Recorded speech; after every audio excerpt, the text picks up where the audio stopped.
Good morning प्यारे बच्चों। चलो आज हम लोग शुरू करते हैं ब्रिज कोर्सेज का थर्ड लेक्चर और आज इसमें हम लोग पढ़ेंगे एटम्स के regarding.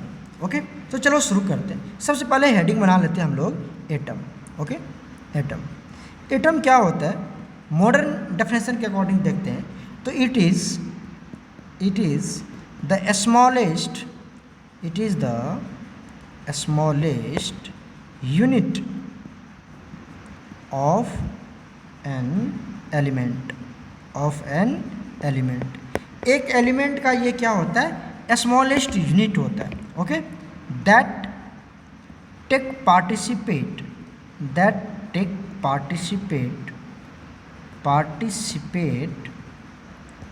In a chemical reaction. Okay, ये सबसे स्मॉलेस्ट यूनिट होता है, सबसे स्मॉलेस्ट यूनिट होता है किसका, एलिमेंट का, जो किस में पार्टिसिपेट करता है, केमिकल रिएक्शन में पार्टिसिपेट करता है। तो atom is the smallest unit of any element that take participate in a chemical reaction. आगे समझ में आपको? ठीक है, मतलब अगर आपको कभी क्वेश्चन पूछे, क्वेश्चन आपको पूछ सकता है, देखो कैसे क्वेश्चन आएगा। क्वेश्चन आएगा which one will take participate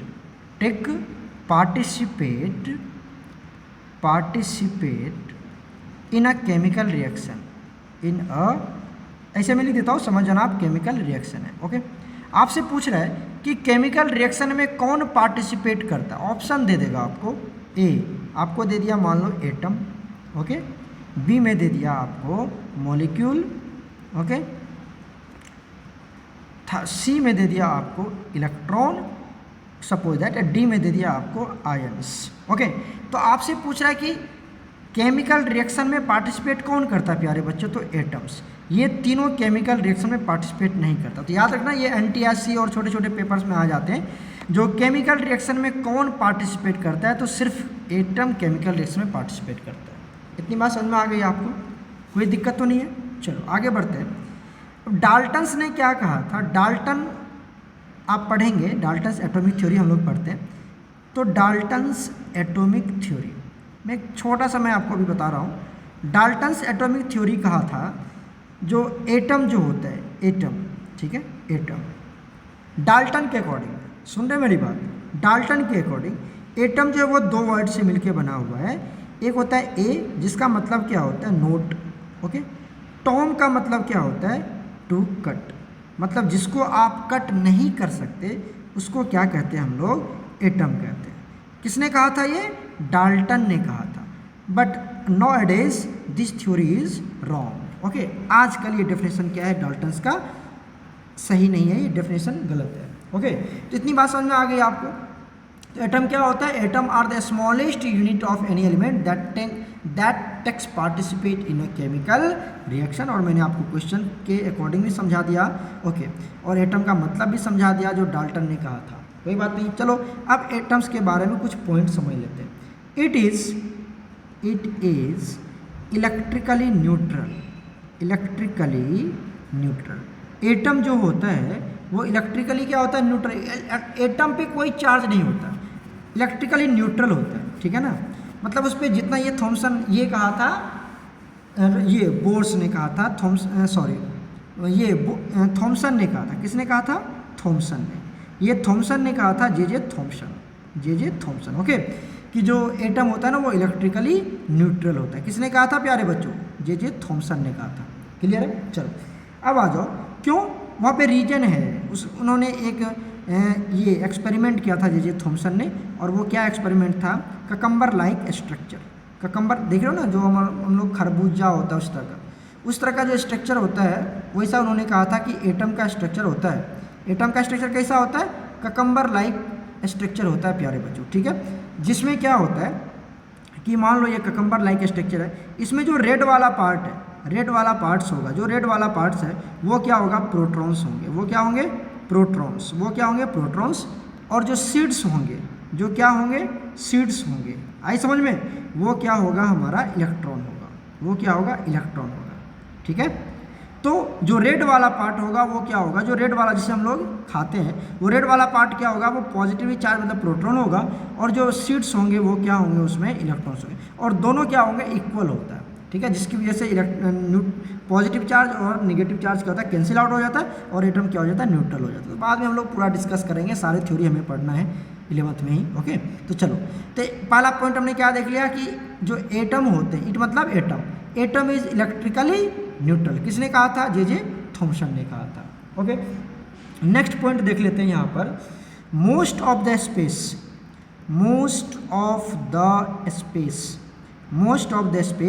inside an atom okay are vacant. क्या होता है प्यारे बच्चों, वैकेंट होता है। अप्रॉक्सीमेटली 99.9% स्पेस क्या होता है, वैकेंट होता है। और ये किसने कहा था, ये कहा था रदरफोर्ड ने। ये किसने कहा था, रदरफोर्ड ने कहा था। हम देखेंगे Rutherford experiment, J Thomson experiment, सबकी बातें करेंगे हम लोग, ठीक है ना।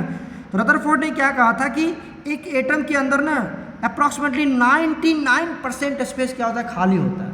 1% ही क्या होता है, वो फुलफिल होता है, और 99% स्पेस क्या होता है, खाली होता है। क्लियर हो चुका है, वेरी गुड। चलो आगे चलते हैं, नेक्स्ट पॉइंट देख लेते हैं। द न्यूक्लियस, अब आपको पता है कि एटम के अंदर क्या होता है, न्यूक्लियस होता है, और न्यूक्लियस में क्या होता है मैं अभी आपको बता रहा हूँ, थोड़ा सा ध्यान दो इधर। The nucleus is hard, dense, okay, and positively charged। किसने कहा था, ये भी कहा था रदरफोर्ड ने।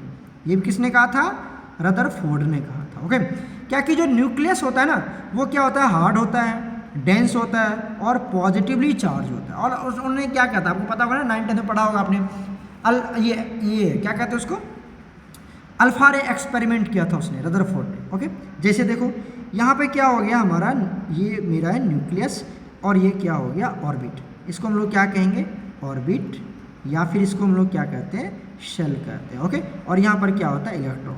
और ये क्या है प्यारे बच्चों, ये है न्यूक्लियस। ये क्या है हम लोग, ये क्या है, न्यूक्लियस है। और न्यूक्लियस में कौन रहता है, प्रोटॉन एंड न्यूट्रॉन रहता है।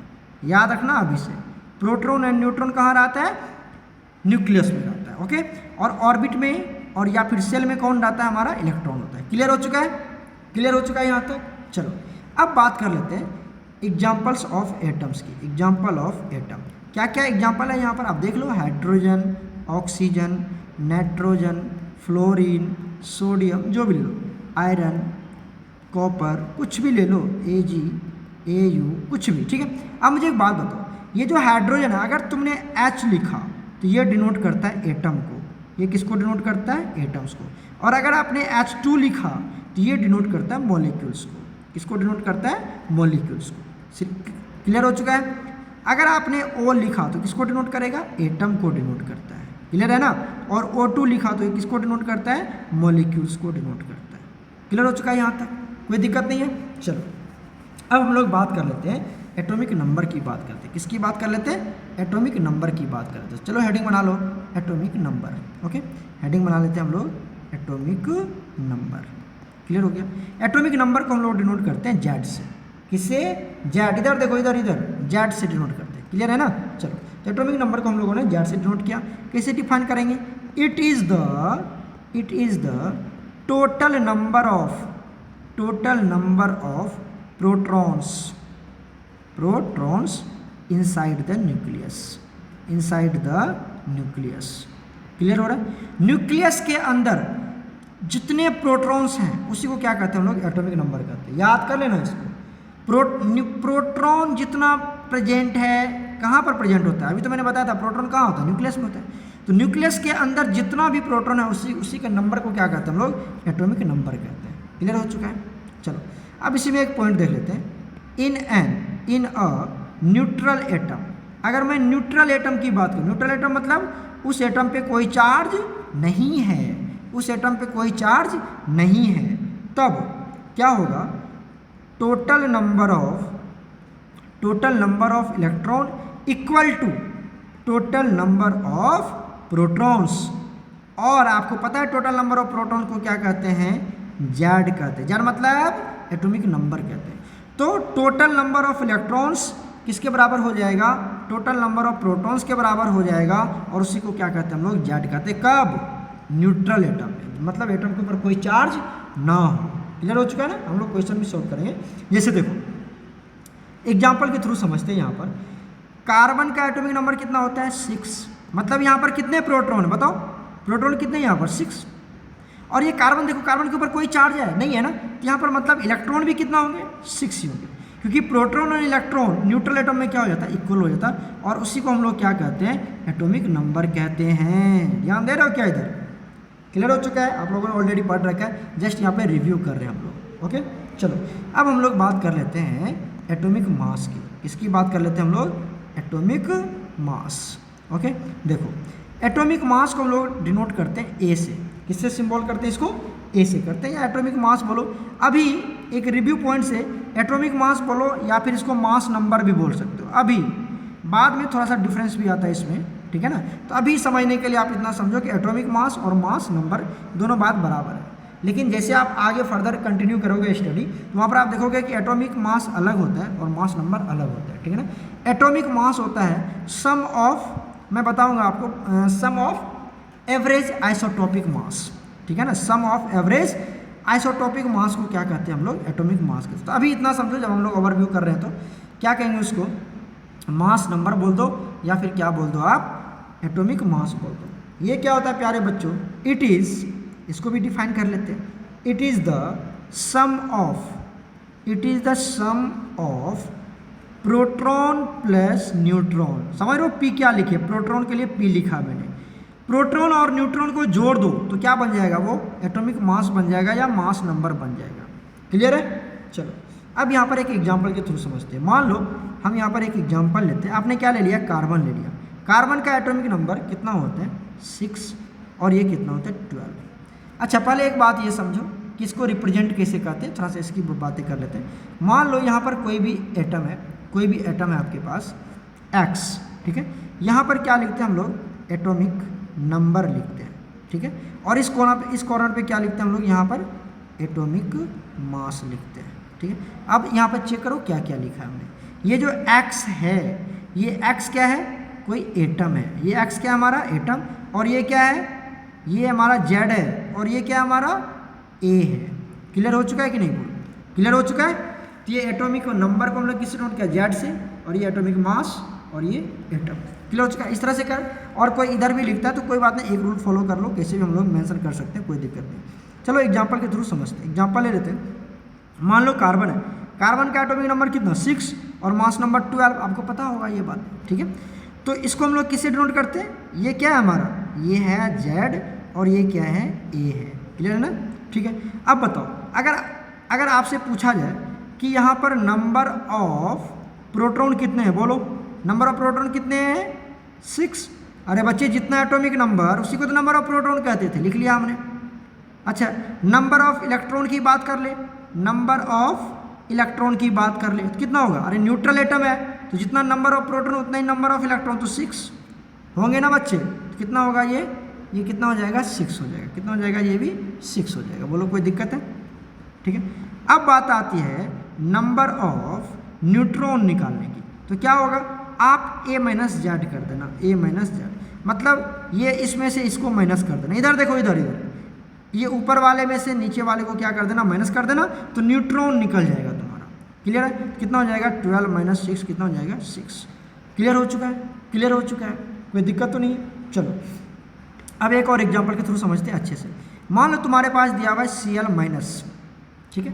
अब यहाँ पर क्लोरीन का एटॉमिक नंबर कितना होता है? क्लोरीन का एटॉमिक नंबर कितना होता है? 17 सपोज दैट, और मास नंबर कितना होता है? 35। क्लियर हो ना?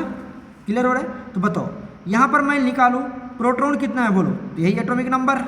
अरे प्रोटॉन मतलब जेड, और ये कितना हो गया? 17। कोई दिक्कत नहीं है। अब बताओ यहाँ पर इलेक्ट्रॉन कितने? इलेक्ट्रॉन में पूछो तो अब इलेक्ट्रॉन अगर ये न्यूट्रल होता तो कितना होता? 17 होता। और इसने एक इलेक्ट्रॉन लिया हुआ है जिसकी वजह से एक माइनस चार्ज आ गया इसके ऊपर, तो एक और जोड़ देंगे तो कितना हो जाएगा? ये 18 हो जाएगा। माइनस के केस में जितना माइनस उतना ऐड कर देना आपको, ठीक है ना? चलो अब न्यूट्रॉन निकालना तो क्या करोगे, इसमें से इसको माइनस कर दोगे, कितना हो जाएगा 35 माइनस 17 कितना हो जाएगा बोलो 18 हो जाएगा। क्लियर हो रहा, निकाल लोगे। चलो एक पॉजिटिव चार्ज का भी मैं आपको करके दिखाता हूँ। नेक्स्ट एग्जांपल ले लेते हैं। मान लो तुम्हारे पास है Al, या तुम ले लो कोई सा भी ले सकते हो, कोई दिक्कत नहीं, जो आप जानते हो। मान लो तुमने किसका ले लिया, यहाँ पे ले लिया सोडियम। सोडियम का कितना होता है 11 और कितना होता है 23, और ये तुम्हें पॉजिटिव चार्ज दे रखा है।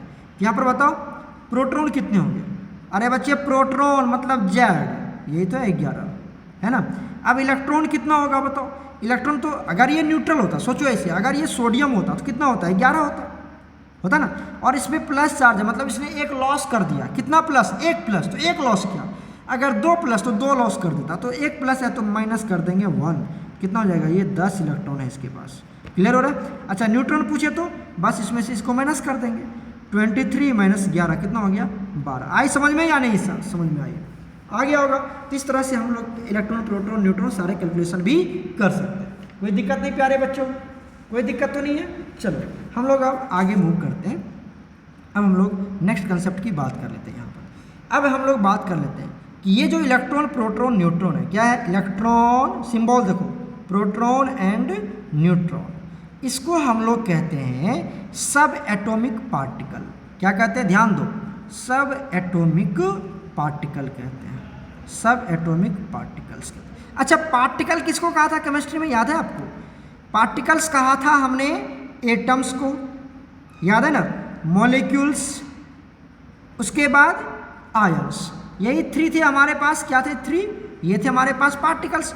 और ये इलेक्ट्रॉन प्रोटॉन न्यूट्रॉन को क्या कहेंगे, सब एटॉमिक पार्टिकल कहेंगे, क्योंकि ये एटम के अंदर होता है तो सब एटॉमिक। जैसे इंस्पेक्टर के अंदर क्या होता है, सब इंस्पेक्टर, उसी तरह से एटम के अंदर है ना ये इलेक्ट्रॉन प्रोटॉन न्यूट्रॉन, इसलिए इसको क्या कहते हैं, सब एटॉमिक पार्टिकल्स कहते हैं। याद रखोगे। चलो तो एक एक करके इसके बारे में थोड़ा स्टडी भी कर लेते हैं, अभी से आपको पता रहेगा। तो इलेक्ट्रॉन की हम लोग सबसे पहले बात कर लेते हैं। इलेक्ट्रॉन पे हमें 2 चीज़ आपको पढ़ाना है। एक पढ़ाना है आपको मास, इलेक्ट्रॉन का मास कितना होता है प्यारे बच्चों। तो इलेक्ट्रॉन का मास होता है 9.1 into 10 to the power minus 31, oh sorry minus 31 ना, माइनस 31 kg। ऐसे जब आप न्यूमेरिकल सॉल्व करोगे ना तो ऑलरेडी ये सारे वैल्यू आपको क्वेश्चन में दिया हुआ रहता है, फिर भी हम लोग केमिस्ट्री पढ़ रहे तो ये छोटे छोटे वैल्यू हमें माइंड में रखना चाहिए। तो मास कितना होता है, किसका मास, इलेक्ट्रॉन का मास कितना होता है 9.1 into 10 to the power minus 31 kg। दूसरा होता है इसके ऊपर चार्ज, एक मास होता है और दूसरा क्या होता है, चार्ज होता है। चार्ज होता है माइनस 1.6। अरे इलेक्ट्रॉन पे तो निगेटिव चार्ज है ना, देखिए इधर देखो निगेटिव चार्ज है ना, तो यहाँ पर निगेटिव लगा देंगे, ठीक है ना।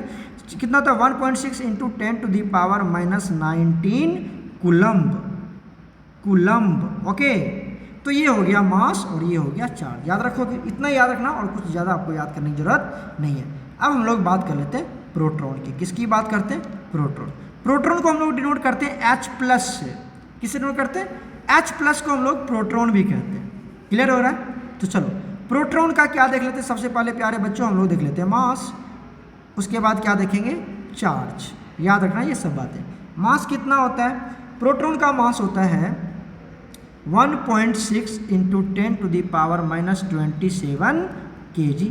चार्ज कितना होता है, अब प्रोटॉन तो प्लस है, देख लो प्लस है, तो इस पर क्या लिखेंगे, plus 1.6 into 10 to the power minus 19 coulomb. Okay, magnitude वही रहेगा जितना पर, इधर इधर देख रहे हो, इधर इधर ये मैग्नीट्यूड इतना ही है और यहाँ पर भी कितना है, इतना ही है। चार्ज का डिफरेंस, ये इलेक्ट्रॉन था तो माइनस लगा दिया और ये प्रोटॉन है तो यहाँ पर प्लस लगा दिया, बस मैग्नीट्यूड वही रहेगा। आपको अब क्वेश्चन में हमको क्या चाहिए, मैग्नीट्यूड चाहिए ना। क्वेश्चन में हमें जब सॉल्व करना होता है तो हमें क्या चाहिए, मैग्नीट्यूड चाहिए। तो मैग्नीट्यूड आप याद रखना 1.6 into 10 to the power minus 19 coulomb. ये इलेक्ट्रॉन का भी चार्ज होता है और प्रोटॉन का भी चार्ज होता है। क्लियर हो गया, क्लियर हो गया, कोई दिक्कत नहीं है। चलो अब हम लोग बात कर लेते हैं न्यूट्रॉन की। किसकी बात कर लेते हैं, न्यूट्रॉन की बात कर लेते हैं। तो न्यूट्रॉन की किसकी बात करेंगे प्यारे बच्चों, पहले मास उसके बाद चार्ज की बात कर लेते हैं, ठीक है। तो बताओ यहाँ पर न्यूट्रॉन का मास कितना होता है। न्यूट्रॉन का मास होता है 1.6 into 10 to the power minus 27 kg। इसका भी मास उतना ही होता है। चार्ज कितना होता है, इस पर कोई चार्ज नहीं होता, इस पर कोई चार्ज नहीं होता, नो चार्ज, मतलब न्यूट्रल।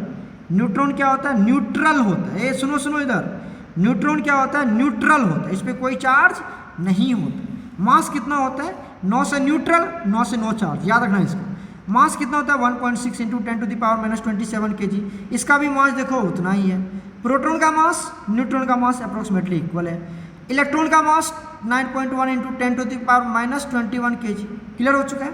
अच्छा, कभी कभी तुम्हें यह भी पूछ देता है कि mass of proton, mass of proton ये होता है कितना, मतलब इलेक्ट्रॉन के मास को क्या करो 1840 into mass of electron, mass of electron, mass of electron को क्या करो 1840 से मल्टीप्लाई कर दो तो किसका मास निकल जाएगा, मास ऑफ इलेक्ट्रॉन निकल जाएगा। तो कभी कभी ये याद रखना 1840 मिल जाएगा यहाँ पर, या 1835 या 1837 इस तरह से तुम्हें मिल सकता है, तो कोई बात नहीं है, ठीक है, कोई दिक्कत नहीं। मतलब मास ऑफ इलेक्ट्रॉन जो होता है, मास ऑफ इलेक्ट्रॉन को हम लोग क्या कर सकते हैं, we can neglect, we can neglect, neglect, okay, हम लोग मास ऑफ इलेक्ट्रॉन को क्या कर देते हैं, नेगलेक्ट कर देते हैं। कोई दिक्कत नहीं है, समझ में आ रही मेरी बात या कोई दिक्कत है, बोलो, इतना तक समझ में आ गया। बच्चे उसको नेगलेक्ट कर देते हैं हम लोग, मास ऑफ इलेक्ट्रॉन को हम लोग मतलब क्या कर सकते हैं। अगर अभी क्वेश्चन भी आता है यहाँ पर कि मान लो सोडियम का मास कितना होता है, बोलो 23, है ना, और Na+ का मास कितना होता है 23। अब बच्चों यहाँ से एक इलेक्ट्रॉन क्या उसका, यहाँ पर कितना इलेक्ट्रॉन था, यहाँ पर था 11 इलेक्ट्रॉन। अरे इधर देखो, इधर इधर इधर देखो, यहाँ पर कितने इलेक्ट्रॉन थे, एक सेकेंड, यहाँ पर कितने इलेक्ट्रॉन थे 11 इलेक्ट्रॉन, और यहाँ पर कितने इलेक्ट्रॉन है 10 इलेक्ट्रॉन है। तो अब इसका एक इलेक्ट्रॉन चला गया तब पर भी 23 मास है, और इसके पास 11 इलेक्ट्रॉन है तब तो 23 मास है। तो अगर एक इलेक्ट्रॉन चला भी गया ना तो इस सोडियम के मास में कोई इफेक्ट नहीं पड़ा, क्योंकि इसका मास इतना कम है, इतना कम है कि वो चला भी जाए तो उसके मास पे कोई इफेक्ट नहीं पड़ता है। क्लियर हो रहा है ना। कभी कभी आपको पूछ देगा कि अगर कोई एटम इलेक्ट्रॉन लॉस करता है तो उसका मास क्यों नहीं चेंज होता है, क्योंकि इलेक्ट्रॉन के मास को हम लोग नेग्लिजिबल कर देते हैं, उसका मास इतना कम होता है कि उसके मास को हम लोग क्या कर देते हैं, नेग्लेक्ट करके उस क्वेश्चन को सॉर्ट आउट करते हैं। ओके, समझ में आ गई मेरी बात। चलो प्यारे बच्चों, अब हम लोग चलते हैं नेक्स्ट कंसेप्ट की तरफ, वो है हमारा वैलेंसी। क्या होता है वैलेंसी, और ये सब टर्म आपको समझना चाहिए, इसी से आप केमिकल फॉर्मूला बना सकते हैं। ओके, वैलेंसी को डिफाइन कर लेते हैं। It is the combining capacity. अब आपसे डेफिनेशन कोई नहीं पूछेगा, अरे बच्चे हम लोग 11th 12th medical non medical की तैयारी कर रहे हैं तो हमें थोड़ी पूछेगा कि वैलेंसी क्या होता है, फिर भी नॉलेज पॉइंट ऑफ व्यू से इसको हम लोग क्या कर रहे हैं, कवर कर रहे हैं। It is the combining capacity, it is the combining capacity of an element, ठीक है, टू फॉर्म द कंपाउंड। ये एक एलिमेंट का कंबाइनिंग कैपेसिटी है, कितना हद तक वो कंबाइन कर सकता है ताकि वो क्या बना ले, एक कंपाउंड बना ले। चलो इसको तुम्हें समझ में नहीं है, ये तो डेफिनेशन था, अब प्रैक्टिकली डेफिनेशन समझो। इट इज़ और करके यहाँ पे लिख सकते हैं, और चलो इसको मैं कलर चेंज देता हूँ, आप क्या समझना, ये और है, ये क्या है हमारा और देखो, it is the total number, it is the total number of electron, it is the total number of electron that may be lost, क्या लिख सकते हो, that may be lost or gained during a chemical reaction,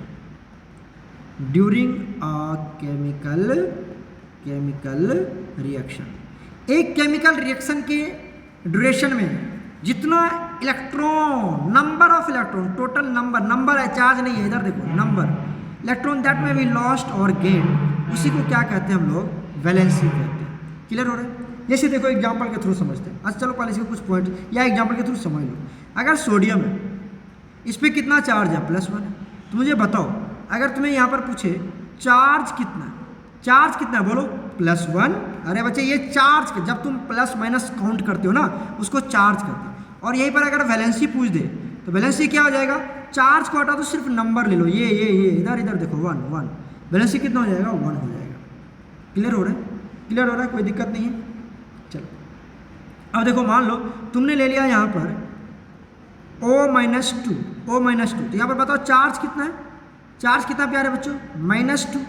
अच्छा valency कितना होगा, valency कितना होगा 2, क्योंकि वैलेंसी में सिर्फ नंबर लेते हैं, ध्यान दो वैलेंसी में सिर्फ नंबर लेते हैं और चार्ज में प्लस माइनस दोनों लेते हैं, जो भी आपको दिया हुआ है वो साइन भी इंक्लूड करते हैं। ओके एकदम समझ में आ चुका है, ठीक है प्यारे बच्चों। चलो नेक्स्ट पॉइंट की तरफ, इसी में वैलेंसी में देखते हैं। The number of electron present in valence shell is called valence electron. उसको क्या कहते हैं हम लोग, वैलेंस इलेक्ट्रॉन कहते हैं। सपोज दैट, या एग्जांपल के थ्रू समझते हैं। देखो सपोज दैट एग्जांपल के थ्रू हमने क्या ले लिया, सोडियम ले लिया, इसका एटॉमिक नंबर 11 और सिंपल इलेक्ट्रॉनिक कन्फिग्रेशन क्या होगा 281 होगा। चलो पिक्टोरियल व्यू देख लेते हैं। यहाँ पे न्यूक्लियस, ये पहला ऑर्बिट, इसको n=1 तो क्या होगा, ये K सेल होगा। ये दूसरा क्या कहते हैं n=2 और ये L सेल, ये तीसरा n=3 और ये इसको क्या कहते हैं M कहते हैं। क्या 11 पढ़ाओ ना। यहाँ पर कितने इलेक्ट्रॉन, 2 इलेक्ट्रॉन, यहाँ पर 8 इलेक्ट्रॉन, यहाँ पर 1 इलेक्ट्रॉन। बोलो इतनी बातें समझ में आ गई, आगे समझ में। अच्छा ये जो लास्ट सेल है, ये जो लास्ट सेल है ना, लास्ट सेल इज कॉल्ड, एक second, last shell is called valence shell. Last shell को क्या कहोगे आप, वैलेंस सेल कहोगे। आ रही समझ में, ध्यान दो इधर, ये तो लास्ट सेल है, ये वाला क्या कौन सा सेल है हमारा, लास्ट सेल। लास्ट सेल कौन सा है, M। तो लास्ट सेल को क्या कहेंगे, वैलेंस सेल कहेंगे। और वैलेंस सेल में जो इलेक्ट्रॉन प्रेजेंट है इसको क्या कहेंगे, इसको क्या कहेंगे, ध्यान दे रहे हो इधर, इसको कहेंगे वैलेंस इलेक्ट्रॉन। वैलेंस इलेक्ट्रॉन मतलब वैलेंस सेल में जो इलेक्ट्रॉन प्रेजेंट है उसी को क्या कहेंगे हम लोग, वैलेंस इलेक्ट्रॉन कहेंगे। एकदम क्लियर है, कोई दिक्कत नहीं है, समझ में आ गया। अब देखो, अब यहाँ पर क्या होता है प्यारे बच्चों, इसके लास्ट में कितना इलेक्ट्रॉन है, 1 इलेक्ट्रॉन है। तो ये 1 इलेक्ट्रॉन को क्या करेगा, अब ये क्या होता है, एवरी एटम, ठीक है ना, लॉस और गेन इलेक्ट्रॉन। कौन सा इलेक्ट्रॉन, तो वैलेंस इलेक्ट्रॉन। यहाँ पे मैं मेंशन कर देता हूँ, कौन सा electron, valence electron, valence electron. Okay, to complete octet. क्या पूरा करना चाहता है वो, ऑक्टेट पूरा करना चाहता है। ऑक्टेट मतलब 8 इलेक्ट्रॉन, ऑक्टेट मतलब 8 इलेक्ट्रॉन। कितना पूरा करना चाहता है वो, 8 इलेक्ट्रॉन पूरा करना चाहता है अपने वैलेंस सेल में। और टू गेन स्टेबिलिटी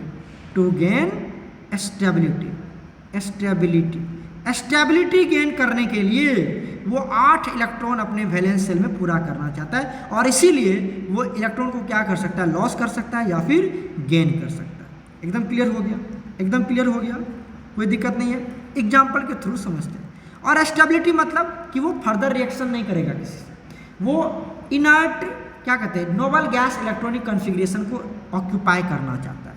स्टेबिलिटी मतलब नोबल, हम लोग पढ़ेंगे, नोबल गैस इलेक्ट्रॉनिक कॉन्फ़िगरेशन को ऑक्यूपाई करना चाहता है ना। जब वो जिसके लास्ट में 8 इलेक्ट्रॉन आ जाए वो नोबल गैस इलेक्ट्रॉनिक कॉन्फ़िगरेशन कहलाता है, और वो एटम फिर फर्दर किसी से रिएक्शन नहीं कर पाता है। ओके, तो उसको हम लोग क्या कहते हैं, स्टेबल कहते हैं। उसको क्या कहते हैं हम लोग, स्टेबल कहते हैं। क्लियर हो चुका है। चलो एक एग्जाम्पल के थ्रू समझते हैं प्यारे बच्चों, एग्जाम्पल के थ्रू समझते हैं। आ जाओ इस पेज पे। एग्जाम्पल मान, हमने ले लिया ऑक्सीजन। क्या ले लिया, ऑक्सीजन। कितना है, 8। अब बताओ इसका जनरल इलेक्ट्रॉनिक कन्फिग्रेशन क्या होगा, 2 and 6 होगा ना प्यारे बच्चों, 2 and 6 आएगा। यहाँ पर 2 6 ले लिया। ये डायग्राम बना लेते हैं। ये न्यूक्लियस, ये फर्स्ट ऑर्बिट 2 इलेक्ट्रॉन, क्लियर है, और सेकेंड ऑर्बिट बताओ 6 इलेक्ट्रॉन। क्लियर हो रहा है कि नहीं हो रहा है, बोलो। अब इसको क्या कहेंगे, इसको क्या कहेंगे हम लोग, वैलेंस सेल कहेंगे। अभी तो मैंने बताया था, क्या कहेंगे हम लोग, बोलो, वैलेंस सेल। और इसको क्या बोलेंगे, ये जो इलेक्ट्रॉन है, 6 इलेक्ट्रॉन जो है, इसको क्या बोलेंगे हम लोग, वैलेंस इलेक्ट्रॉन। वेरी गुड, क्या बोलेंगे इसको, वैलेंस इलेक्ट्रॉन बोलेंगे। कोई दिक्कत नहीं है। अब मुझे बताओ कि ये जो 6 इलेक्ट्रॉन है इसको कितना कंप्लीट करना है, 8 ऑक्टेट कंप्लीट करना है। तो ये 2 इलेक्ट्रॉन किसी से ले सकता है, लेगा या नहीं लेगा बताओ? 8 पूरा करना है तो 2 इलेक्ट्रॉन किसी से लेगा। अब ये इलेक्ट्रॉन लेगा तो कितना पूरा हो जाएगा? 6 इलेक्ट्रॉन ऑलरेडी है और 2 इलेक्ट्रॉन ले लिया तो कितना पूरा हो जाएगा? यहाँ पर 8 इलेक्ट्रॉन हो जाएगा। क्लियर है ना? जब ये 8 इलेक्ट्रॉन पूरा हो जाएगा तो अब ये क्या कहलाएगा? स्टेबल हो जाएगा। अब मुझे एक बात बताओ कि ऑक्सीजन ने कितना इलेक्ट्रॉन लिया?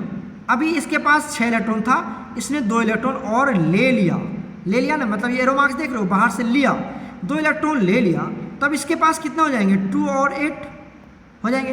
अब 2 इलेक्ट्रॉन लिया, लेने की वजह से इसके ऊपर माइनस चार्ज आ जाता है, और कितना लिया? 2, तो यहाँ पर 2 माइनस आ गई समझ में? अब ये आ गया तो बताओ इस पर चार्ज कितना होगा? क्योंकि इसने 2 इलेक्ट्रॉन लिया था तो चार्ज हो जाएगा -2। वैलेंसी कितना हो जाएगा? अब इसने 2 इलेक्ट्रॉन लिया था तो 2 number of electron, number of कितने? 2 ना, तो 2। और मैंने आपको शॉर्ट ट्रिक समझाया कि अगर आपको चार्ज निकल जाता है तो सिर्फ ये नंबर ले लो, ये नंबर ले लो, और इसी नंबर को क्या कहेंगे? वैलेंसी कहेंगे। क्लियर हो चुका है सारी बातें? क्लियर हो चुका है सारी बातें? क्लियर हो चुका है। चलो एक और एग्जांपल के थ्रू समझ लेते हैं और आप समझ लेना। मान लो हमने क्या ले लिया? कैल्शियम ले लिया। क्या ले लिया? कैल्शियम। कैल्शियम का कितना होता है? 20। इलेक्ट्रॉनिक कन्फिगरेशन क्या होगा? 2 8 8 2 होगा ना। अभी मैं मतलब ये बता रहा हूँ बेसिक कंसेप्ट की तरह, ठीक है?